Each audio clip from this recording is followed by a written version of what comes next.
right, so a couple of steps today. We are basically, I'm going to show you veining, your drop shadows, and your highlights and shadows. And that is basically everything except the last final spray. And again, we will be going over sprays next week.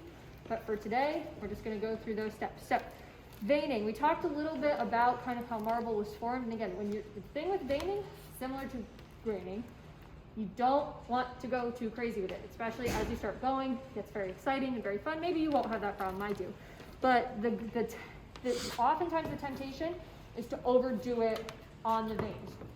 Just avoid that temptation. Again, better to start a bit lighter and then amp it up. So as you can see, you kind of can get a sense of sort of what a finished one looks like. I'm going to be demoing a little bit of like this guy up here.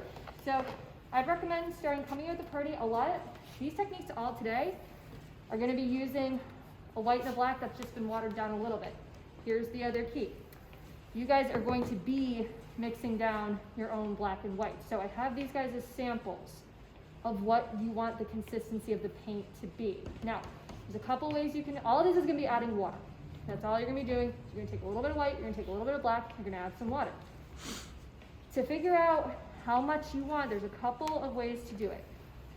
I do it by touch, and basically I will just touch and kind of like feel them together and see which, and also seeing like how much it spreads across my hand. You can also do this across paper if you don't like touching paint.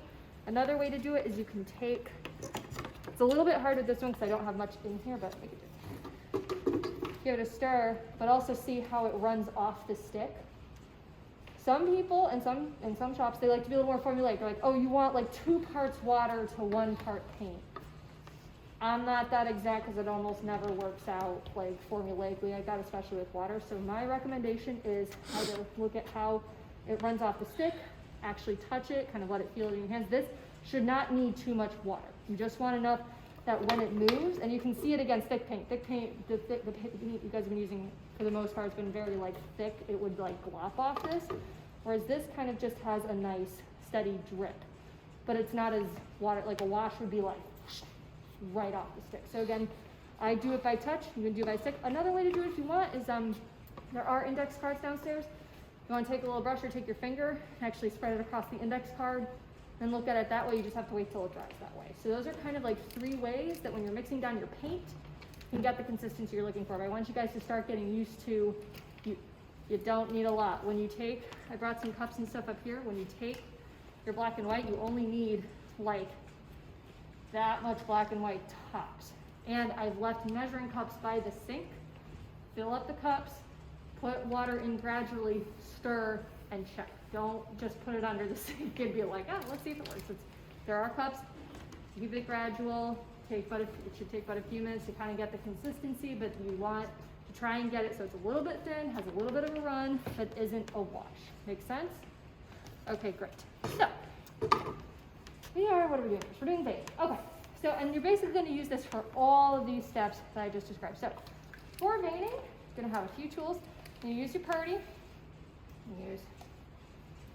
I have this just as like, this is kind of similar. I don't know if anyone here works in watercolor at all, but if you worked in watercolors, it's kind of a similar idea. You're going to be laying down water that'll kind of like thin out the paint, and then you can kind of mush it and move it around. Mush is indeed a technical term. You can use that.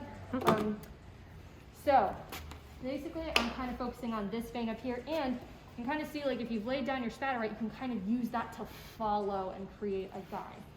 So I would say, and you'll also have tape on the edge, and kind of like work into the tip of these thinner guys here. Nothing has a little this, and again, you can kind of keep it choppy, and it's like, oh my gosh, it's so dark. That's okay, because what we're gonna do is come in with this, and I usually like to do it towards the inside of the shape you've made, so you kind of create this outline. So you kind of lay in a little bit of water to start pulling that up. You can already see how it's starting to move, a little more like a vein. And again, let it come out. And I'm keeping an eye on the elevation, but I'm also following. You can see how I can kind of like, I have almost like a little bit of a pattern going. You can use that because you've already created water movement with your spatters. So don't be afraid to use them. So you can kind of draw that out. And then again, you keep looking at your elevation. As you can see, these veins are not terribly hot. Like they're not very loud, like, you know, very saturated veins. So we kind of want them to fall back and what I would call stipple out a little bit. They don't want to be consistent because you got to think about how the water leaves the sediment. It's going to pull it away in places and leave it really strong in others. And then just kind of coming in with your sponge and sort of sculpting it. And don't be afraid to like take some off, leave some a little thicker. And again, because I know there's like this ridge here, kind of acknowledge that, but also acknowledge that it's still the same piece of marble. And you sort of pull it out and along. And again, you can always go back in and amp up. And remember, there is going to be 2 coats of spray over this. So if you do have kind of areas that look a little hotter than they do in the elevation, that's okay. Remember, there's still another couple layers. So leaving some of that in is a good idea. So yeah, just kind of play with it, follow the contour, use your sample space. All of the steps today, I'm going to reiterate it a few times. Take your time. I know you have to move pretty fast, but as much as you can with these steps, these are the fun steps where you actually get to like shape things and like have some fun and have some creative license over how you want that thing to move. So, and always looking back at the elevation, you know, because in this elevation, I'm not going to worry about it for the demo, but if I was actually going off this elevation, I'd probably come back in, amp that up a little bit. But also, I might just let it dry and see it's like, do I need to? I'm not sure, because I actually think this is a pretty sexy little vein that's pulled out this gorgeous, until you ruin it like that, that's fine. Joyful thing is this is water-based, so it is very forgiving. Goodbye. Okay, great. So that is kind of how veining works with, with the way we're gonna do it. Purdy, water brush, sponge. Questions, comments, thoughts? Great. Okay, so our next step. Okay, the drop shadows. So you look at the way we have shaped this. I have a drop shadow technically around the whole inner edge of this bad boy, but along these 2 edges I made a really deep shadow, and these 2 edges are just kind of like indicating, yes, there is some dimension. It's kind of it's one of those old school scenic painting tactics where you always pick your drop shadow and your highlight place. I'm not worrying about highlight with this because this is so light, but technically it's the idea that if light was hitting this, what would be in shadow, what would be in light. And that's also going to help if that helps you kind of place how you're doing your highlights and shadows. That's how that's working, is where is the light source. So in this case, it's hitting it, so like this is really recessed here, and right along here it's a very simple light source. And as we all know, that's not really how light totally works, but it does help when it goes up on stage and actual light is hitting it. It's going to help hold its dimension. So that's why we do, on some things, in this case, a really heavy drop, a really heavy shadow, and we'll have the highlight. But in this case, I also wanted to keep the dimensioning. So what you're going to do is you are going to have, again, 2 brushes. You're going to have your water. This is going to be a little finicky. So put your tape along your inside edges here. Sorry, do that. Your inside edges here. And then here's the other thing. Unfortunately, this tape does not like washes either, and it bleeds under, but we can use that to our advantage, and I will show you how in a minute. So for now, what you're going to do is you're going to have your paint with you. You're doing it. Thanks.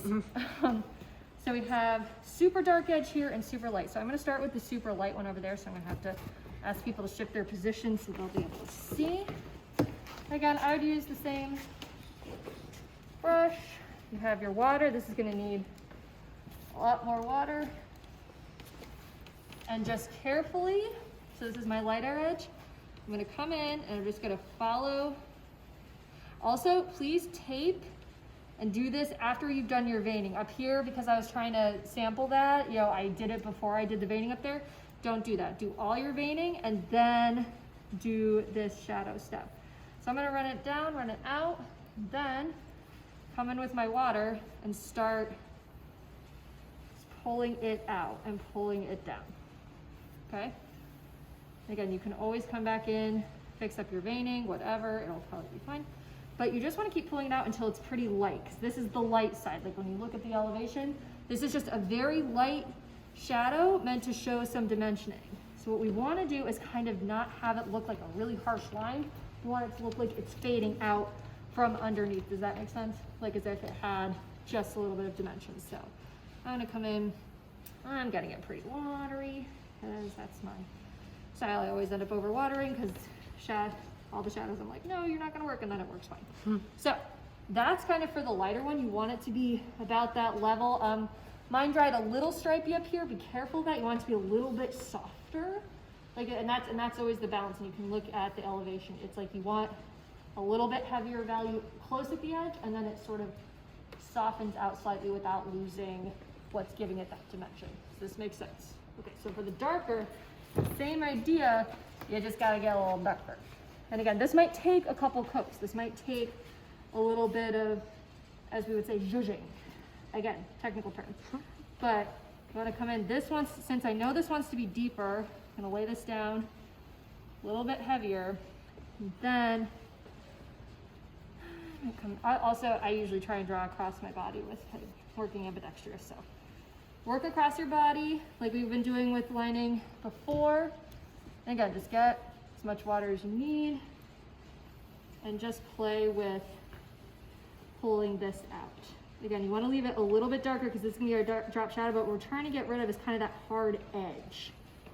Trying to get it to fade into the piece while maintaining some dimension, and we want to keep it a little bit darker. And pulling it back up into here. Oh yeah, I'll do the thing. Okay, great. So again, I might, if I was actually doing this as like a piece, I might make this a little thicker because I did make it pretty thick in the elevation one. But I would rather see the value correct. And the other thing you got to watch with doing this with tape. A lot of it got on the tape, so I'm like, oh yeah, that looks fine, and then I rip it up, and I'm like, and it's all gone. So just make sure enough of the dark is on the other edge of the tape that it does the thing you want it to do. And again, like I said, this step is going to be a little judgy. Like you just got to kind of keep coming in and softening and stepping back. That's also going to help you a lot as well. But it makes sense. But it makes sense because I'm like, well, this is the bottom, so it would probably get the least amount of light. So I think that actually is going to suit. Now, usually when you're pulling up tape, some people will swear by you only pull it up when everything is completely dry. Others will swear by you pull it up when it's slightly wet. In this case, you're going to pull a big no-no, and you're going to pull it up when it's still pretty wet. Not wet. Right now I'm doing this just for demonstration purposes. Give it a little bit to settle and dry, but don't leave it to dry completely because, unfortunately, we are getting that underneath, which is bleed, which is usually, we don't want that. I'm actually not going to pull this side up because that's going to be a disaster. But we can work this to our advantage because it is muddled. So you can actually use this as an opportunity to take your sponge, come in, and just kind of beat it back a little bit. And what's kind of nice about not so much on this one, and the more you let it dry, it'll do it, it's actually going to give you an even better edge. Which is like, yay, happy accident. It was not planned, but this is a way where sometimes, I'm sure you've all hit projects where something happens that you're like, uh-oh, and then you find a way to use it to your advantage. Always, always, always do it. Do it if you can. So just kind of pull it out, let it become a little more variation in your marble, maybe even leave some places a little more textured. And you can see it does put a little bit more of a deepening along that edge. So, and again, I'm going to do the same thing with this one down here when it dries a little bit more. But please, please, please, please, please, don't, the only time I'll ever say this to you, don't let it dry all the way before you pull the tape. You can only, again, in some shops, they'll be like, hey, let it dry a little bit and then pull it. Both ways are fine. In this case, we are pulling it when it's very wet. Don't usually do that. But for this project, do, okay? Comments, questions, thoughts, concerns? Okay, last but not least, and again, kind of one of my favorite parts, shadows and highlights. So, kind of already see from my sample where we are going. Again, you're just going to be using black and white. Take your time. Just, it takes just a little bit of fussing, a little bit of zhuzhing. Use your sample space. So I used, and I actually think I have more brushes about this size at home, and I'll probably be able to get them in here by tomorrow.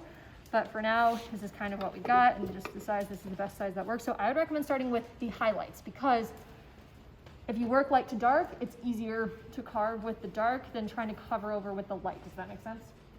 Right, so have your light color, and again, we're gonna kind of do this.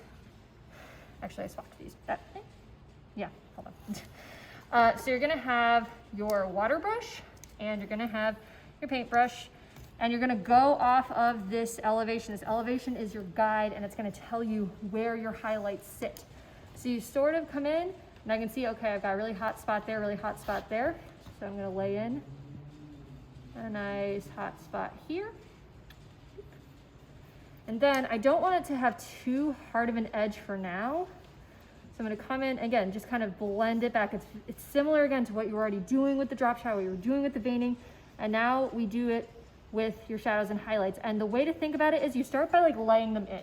You go through, lay them in, and then you can come back in and start popping them out, because there's kind of gonna be two kinds of highlights and shadows.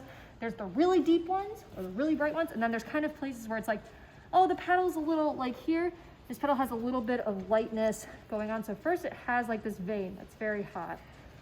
So I need, whatever, here we go, boom. My very hot vein. And then, I'm so glad that's recorded.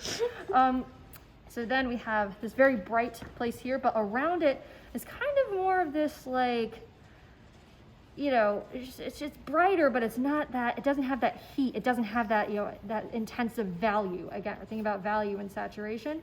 So I'm gonna just like smoosh that out a little bit, but still not get too crazy making it go away, because remember, this is stone, this is marble. It does have a lot of dimension and a lot of pull.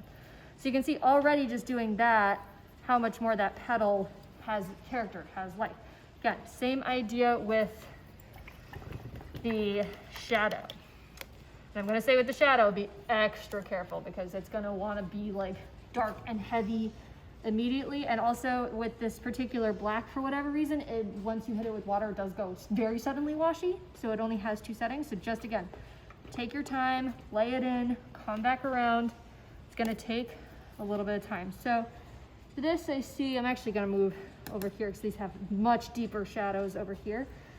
But just kind of laying it in. And most of the time, as you go, you'll start to see, there's a logic to it.